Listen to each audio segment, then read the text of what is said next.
വാർത്തകൾ നേരോടെ വ്യക്തമായി നിങ്ങളിലേക്ക്. ഇന്ത്യൻ ഇൻസ്പയേഴ്സിലേക്ക് സ്വാഗതം. രാഹുൽ ഗാന്ധിയാണ് സമൂഹ മാധ്യമങ്ങളിലെ മുഖ്യ ചർച്ചാ വിഷയം. രാഹുൽ ഗാന്ധി അച്ഛനാണോ? പ്രതിപക്ഷ നേതാവ് രാഹുൽ ഗാന്ധി 2 മക്കളുടെ അച്ഛനാണെന്ന ആരോപണം ഉന്നയിച്ച് വീക്ക്ലി ബ്ലീറ്റ്സ് എന്ന ഓൺലൈൻ മാഗസിൻ ലേഖനം ചർച്ചയാവുകയാണ്. ഗുരുതര ആരോപണമാണ് രാഹുലിനെതിരെ മാഗസിൻ ഉയർത്തുന്നത്.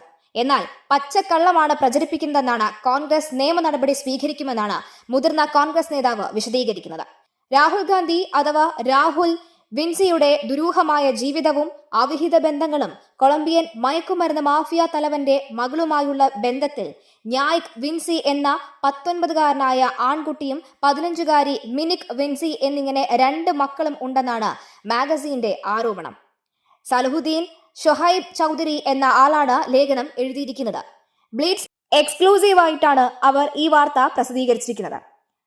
തെളിയിക്കാനാകാത്ത ചില ആരോപണങ്ങളും ചില വസ്തുതകളും അർദ്ധസത്യങ്ങളുമാണ് വിദേശ മാധ്യമം ഉയർത്തുന്നത്. ചില ഫോട്ടോകളും പുറത്തുവിട്ടിട്ടുണ്ട്. കഴിഞ്ഞ ദിവസം രാഹുൽ ഗാന്ധിയുടെ ഇന്ത്യൻ പൗരത്വം റദ്ദാക്കാൻ ആഭ്യന്തര മന്ത്രാലയത്തിന് നിർദ്ദേശം നൽകണമെന്നാവശ്യപ്പെട്ട് BJP നേതാവ് സുബ്രഹ്മണ്യൻ സ്വാമി ഡൽഹി ഹൈക്കോടതിയെ സമീപിച്ചിരുന്നു. ബാക്കോപ്പ് ലിമിറ്റഡ് എന്ന പേരിൽ ഒരു സ്ഥാപനം UK-യിൽ 2023 രജിസ്റ്റർ ചെയ്തിട്ടുണ്ടെന്നും അതിന്റെ ഡയറക്ടർമാരിൽ ഒരാളും സെക്രട്ടറിയുമാണ് രാഹുൽ ഗാന്ധിയെന്നും അവകാശപ്പെട്ട് സുബ്രഹ്മണ്യൻ സ്വാമി 2019 ആഭ്യന്തര മന്ത്രാലയത്തിന് കത്തെഴുതിയിരുന്നു. 2005 ഒക്ടോബർ 10, 2006 ഒക്ടോബർ 31 സമർപ്പിച്ച സ്ഥാപനത്തിന്റെ വാർഷിക റിട്ടേണുകളിൽ രാഹുൽ ഗാന്ധി ബ്രിട്ടീഷുകാരനാണെന്ന് രേഖപ്പെടുത്തിയിട്ടുണ്ടെന്നാണ് സ്വാമിയുടെ ആരോപണം. 2019 ഫെബ്രുവരി 17 ബാക്കോപ്സ് ലിമിറ്റഡിന്റെ പിരിച്ചുവിടൽ അപേക്ഷയിലും രാഹുൽ ഗാന്ധിയുടെ പൗരത്വം വീണ്ടും ബ്രിട്ടീഷുകാരനാക്കാനാണ് രേഖപ്പെടുത്തിയിരിക്കുന്നത്. ഇത് ഇന്ത്യൻ ഭരണഘടനയുടെ ആർട്ടിക്കിൾ 9-ന്റെയും 1955 ഇന്ത്യൻ പൗരത്വ നിയമത്തിന്റെയും ലംഘനമാണെന്ന് വ്യക്തമായി തന്നെ സ്വാമി പറയുകയാണ്.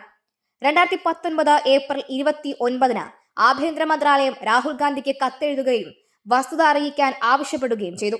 2 ആഴ്ചയ്ക്കുള്ളിൽ വിശദീകരണം നൽകണമെന്നായിരുന്നു ആവശ്യം. കത്ത് നൽകി 5 വർഷം കഴിഞ്ഞിട്ടും രാഹുൽ ഗാന്ധിയുടെ കാര്യത്തിലുള്ള തീരുമാനത്തിൽ ആഭ്യന്തര മന്ത്രാലയത്തിന് വ്യക്തതയില്ല എന്ന് BJP പറയുകയാണ്. ആയതിനാലാണ് പൗരത്വം റദ്ദാക്കാൻ ആഭ്യന്തര മന്ത്രാലയത്തിന് നിർദ്ദേശം നൽകണമെന്ന് ആവശ്യപ്പെട്ട് സുബ്രഹ്മണ്യ സ്വാമി കോടതിയെ സമീപിച്ചിരിക്കുന്നത്. ഇതിനിടയിലാണ് ഈ പുതിയ ആരോപണം.